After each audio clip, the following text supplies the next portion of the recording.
Four Downs with Rich. Here we go. Okay, let's do the four downs right here. First down. The Philadelphia Eagles, your defending Super Bowl champions, are coming off a bye week, having easily the greatest bye week maybe in the history of bye weeks in the National Football League. They won in London to go 4-4, essentially in their way, you could say, saving their season, but keeping their season and their hopes for the division alive at 4-4, but that big win over Jacksonville, and then a couple of days later acquired Golden Tate for a figurative song, if you will. Basically, all it is give it the third rounder this year that was their own in exchange for a rental that if they don't re-sign Golden Tate, they'll get a compensatory pick for them that'll just be a few picks lower than the one that they gave up, potentially. So it's essentially going and adding a tremendous threat on behalf of their team for their quarterback, who is now thrown a touchdown pass in 21 consecutive games. Only Andrew Luck has thrown for more. So they're feeling pretty darn good about themselves. And during that bye week, the Giants were off as well. But the Dallas Cowboys fell on Monday Night Football in the most horrific fashion to 3-5, setting that entire week of turmoil up prior to the Cowboys coming into their house, while the team that sits at the top of the division, Washington, loses at home to Atlanta and loses two starting guards on their offensive line in the process. Best bye week ever for the Philadelphia Eagles, which leads me to tell you this. The Philadelphia Eagles are going to win the NFC East this year. I'm saying that right now. And unfortunately, as we hit second down, it's going to be a long, I believe, usual second half of the season for Washington Redskins fans. It's second down. Second down. As I told you going to break, and I'll repeat it here once again for those who might be catching up on this show through this segment when we post it on Twitter and our YouTube pages as well later on, that it's this part of the season, everybody has played half their games. You can start looking down the road, looking at remaining schedules, looking to see who's banged up, looking to see who's got momentum as to who might win a division, but who's definitely going to be in the mix for a wild card spot. Case in point, in the NFC right now, I think the Saints win the NFC South. They are too darn good to be caught, even though I do know Carolina has two more games left with them. Both of their games in division are still remaining at 15 and 17. I'm going to still call my shot. It's not a very long limb that I'm going out on that the Saints are going to win that South, and Carolina's going to the playoffs.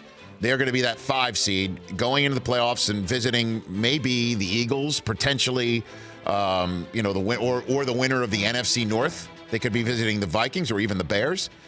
But that said, I think that the NFC wildcard favorites are the Panthers. And even though I know you asked me point blank the other day, do I think 3 teams are coming out of the NFC South? The addition of Bruce Irvin, between you asking me that question in Overreaction Monday and now Four Downs Thursday, I say the Falcons, they're getting healthier. Deion Jones is going to be coming back. I know that Devontae Freeman's out for the year, but as you saw last week in Washington, that running game is just fine. Julio Jones has scored. Matt Ryan is on fire. I like the way that the things are shaping up. Vic Beasley showed up just before Bruce Irvin's going to make it even better and easier for Beasley to rush the passer. I like those two teams. I see the Vikings winning the NFC North, and as Jeff Schwartz said yesterday, it's next season for the Bears.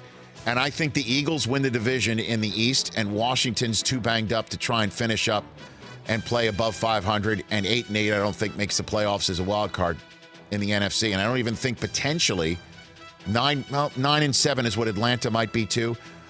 Washington might be in the mix, but I'd like Atlanta on that front. That's second down. Now let's do that third down for the AFC, please. Down. Okay, Patriots win the AFC East. The Chiefs win the AFC West. I like the Steelers, obviously, to continue on in the AFC North. And I like the Texans to win the AFC South. That's not very, going out there on a limb, but it's the way I see it. The Los Angeles Chargers are a wild card team, and they're going to go to whoever limps into the playoffs as a division winner and show them the business. They're going to be really tough. I like what the Chargers look like all over the place, and obviously I see them as a favorite to make the wild card. And who's going to be coming out of a mosh pit of 5-3 or 4-4? I'm not only doubling down, I'm tripling down on what I said earlier this week about Marcus Mariota. I say Vrabel's Titans. I say Vrabel's Titans. I might even get hooked on a feeling for them this week against the New England Patriots. I say Vrabel's. Laugh all you want, pal. Laugh all you want.